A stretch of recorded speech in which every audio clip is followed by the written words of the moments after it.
Assalamualaikum warahmatullahi wabarakatuh. Perkenalkan, nama saya Maharani Desna Putri dengan nomor NIM 1811101062 dari jurusan D3 Sanitasi Lingkungan Poltekkes Kemenkes RI Padang. Video ini saya buat untuk memenuhi mata kuliah pelayanan kesehatan lingkungan.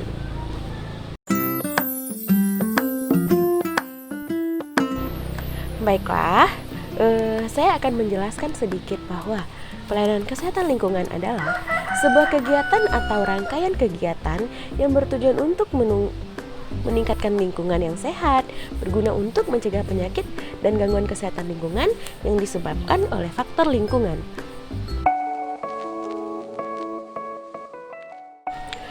Konseling adalah hubungan komunikasi antar tenaga kesehatan lingkungan dengan pasien yang bertujuan untuk mengenali masalah kesehatan lingkungan.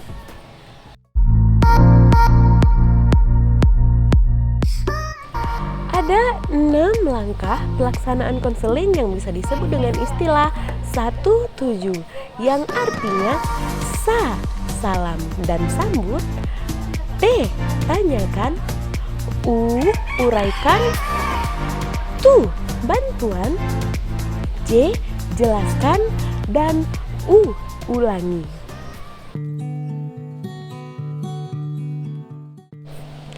Ini dia video cuplikan kegiatan konseling. Selamat menyaksikan. Ada yang bisa saya bantu? Iya, Bu, saya memiliki keluhan. Oh iya, Pak. Boleh saya lihat surat keterangan dokternya? Iya, Bu. Baiklah, Pak. Sebelum melanjutkan pembahasan kita, terlebih dahulu saya akan memperkenalkan diri. Nama saya Maharani Desna Putri dan Bapak bisa memanggil saya Rani. Saya di sini sebagai tenaga kesehatan lingkungan. Boleh saya tahu nama Bapak Tommy Saputra ya, Pak? Iya, Bu. Umur Bapak 26 tahun ya, Pak? Iya, Bu. Bapak tinggalnya di mana, Pak? Di Tabek Pala, Bu. Baiklah. Di sini Bapak dikatakan terkena diare. Sudah sejak kapan Bapak merasakan gejala-gejala diare? Udah 4 hari belakang ini, Bu. Oh, begitu. Sebelum Bapak merasakan gejala-gejala diare tersebut, apakah Bapak pernah memakan sesuatu? Iya, Bu. Kalau boleh tahu, Bapak makan apa? Bakso di tempat kerja, Bu. Oke, Bapak. Saya akan lanjutkan ya, Pak. Pak, air bersih di rumah Bapak berasal dari mana, Pak? Sumber air bersih, Bu. Oh, begitu. Apakah jarak jamban dengan sumber air bersih tersebut lebih dari 10 meter? Saya rasa tidak atau iya, Bu. Bapak, untuk minum, biasanya istri Bapak memasak air atau beli air galon? Memasak sendiri, Bu. Baik, Pak. Apakah air yang sudah dimasak Ibu ditutup rapat dan disimpan di tempat yang bersih? Tidak. Tidak, Pak. Tidak, Bu. Bapak, Ya, Bu. apakah di rumah Bapak ada jamban? Ada, Bu. Hanya lubangan kecil, Bu. Apakah menurut Bapak jamban tersebut memenuhi syarat? Tidak, Bu. Apakah di rumah Bapak memiliki septic tank? Ada, Bu. Biasanya anggota keluarga Bapak BAB atau buang air kecil di mana? Di WC, Bu. Kadang-kadang di sungai, Bu. Di sungai ya, Pak? Ya, Bu. Apakah terlalu sering di sungai apa di WC? Sungai, Bu. Apakah Bapak dan keluarga setelah BAB atau pulang dari kamar mandi membiasakan diri mencuci tangan dengan sabun? Tidak, Bu. Jadi, Pak, setelah kita lakukan konseling barusan, dugaan Bapak terkena diare yaitu perilaku yang tidak higienis.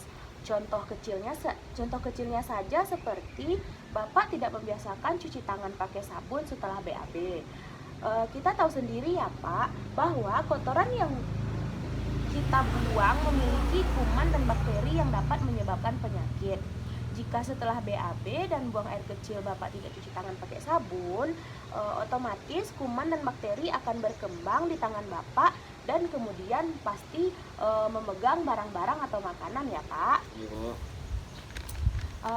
Karena kita sudah mengetahui bahwa Bapak terkena diare, apakah Bapak bersedia rumahnya saya kunjungi bertujuan untuk melakukan inspeksi lebih lanjut? Iya Bu. Boleh ya Pak? Iya Bu. Alhamdulillah. Baiklah Bapak, sekarang Bapak tanda tangan surat kesepakatan kita ini ya.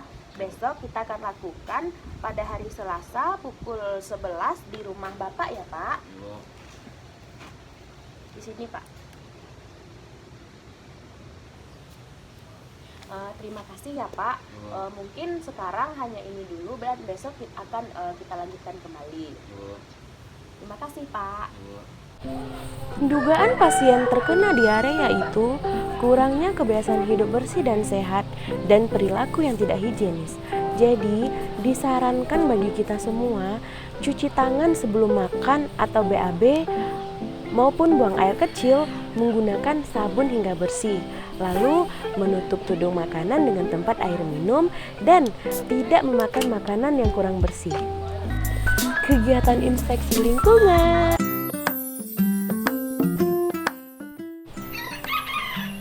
Jadi, setelah melakukan konseling, kita melakukan inspeksi kesehatan lingkungan. Inspeksi kegiatan lingkungan adalah sebuah kegiatan pengawasan dan dilaksanakan langsung di tempat pasien dalam rangka pengawasan standar, normal, dan baku mutu yang berlaku untuk mewujudkan lingkungan yang sehat. Inspeksi kegiatan lingkungan dilakukan sebagai tindak lanjut dari hasil konseling yang diantaranya dilakukan kesepakatan antara tenaga kesehatan lingkungan dengan pasien. Dilakukannya inspeksi yang diupayakan paling lama setelah 24 jam setelah dilakukannya konseling. Ada 4 metode kesehatan lingkungan. Yang pertama, pengamatan fisik media lingkungan. Yang kedua, pengukuran media lingkungan.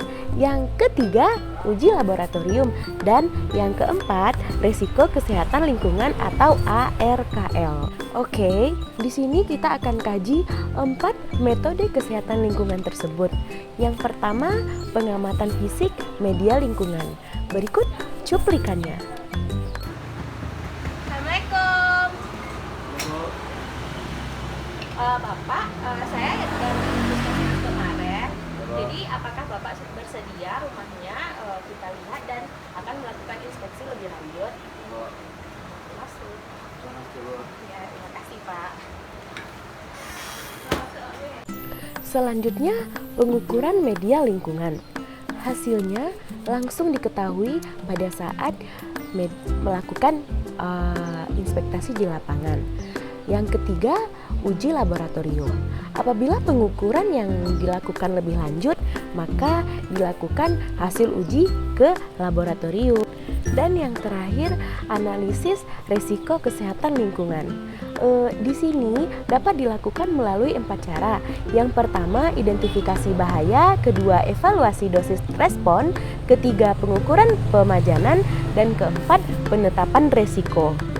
Baiklah, kita akan mengambil sampel dan akan dibawa ke laboratorium. Jadi, kesimpulan yang kita dapat dari hasil inspeksi yang dilakukan, didapatkan hasil observasi lapangan. Yang pertama, air yang dimasak tidak ditutup rapat. Kedua, wadah air minum tidak bersih.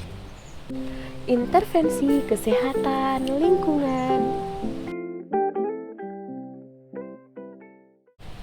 Intervensi kesehatan lingkungan adalah sebuah tindakan penyehatan dan pengendalian untuk mewujudkan kualitas lingkungan yang sehat, baik dari segi fisik, kimia, biologi, dan sosial. Ada 4 kegiatan intervensi kesehatan lingkungan. Yang pertama, pemberdayaan masyarakat. Yang kedua, perbaikan dan pembangunan sarana. Yang ketiga, pengembangan teknologi tepat guna. Dan yang keempat, rekayasa lingkungan.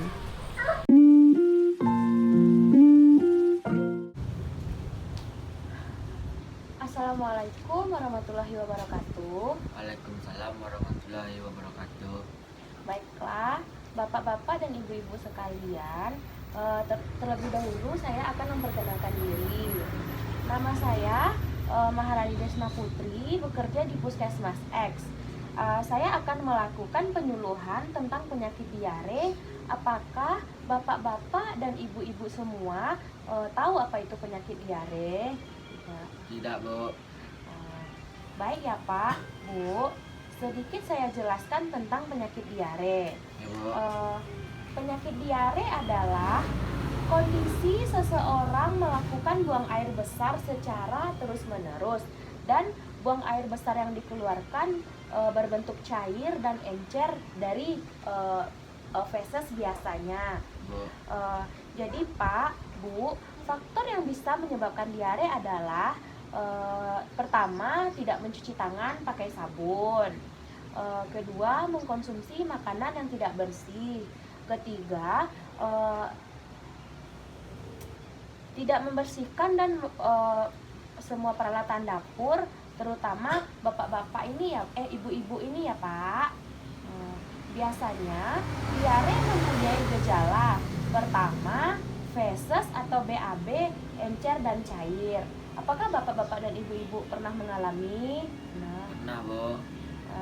Yang kedua, perasaan perut tidak enak atau kram perut. Yang ketiga, bapak-bapak dan ibu-ibu sering merasakan muntah-muntah. Yang keempat, terasa nyeri di kepala bapak-bapak dan ibu-ibu.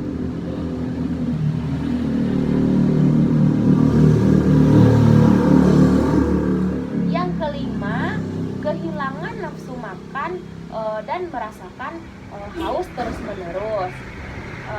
Jadi Pak, Bu, kita dapat melakukan beberapa upaya untuk mencegah diare. Yang pertama, bapak-bapak dan ibu-ibu selalu membiasakan mencuci tangan pakai sabun setelah memegang apapun, baik itu dari kamar mandi ataupun memegang makanan atau sebelum makan.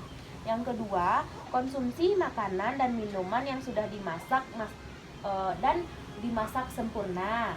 Yang ketiga, mencuci buah dan sayur dengan air mengalir. Dan keempat, selalu menjamin kebersihan makanan bapak-bapak dan ibu-ibu semua.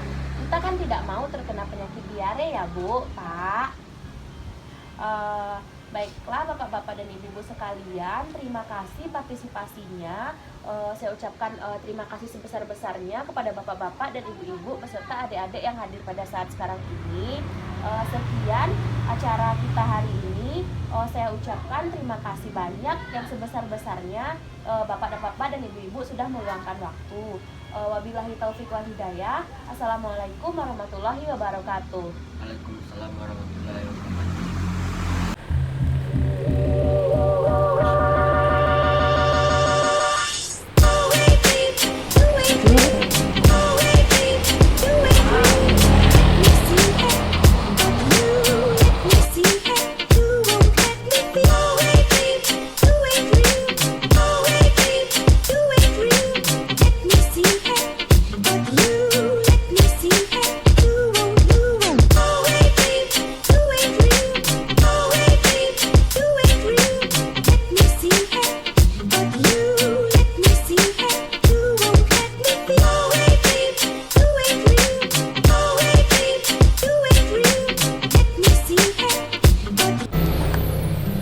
Demikian cuplikan video pelayanan kesehatan lingkungan dari saya.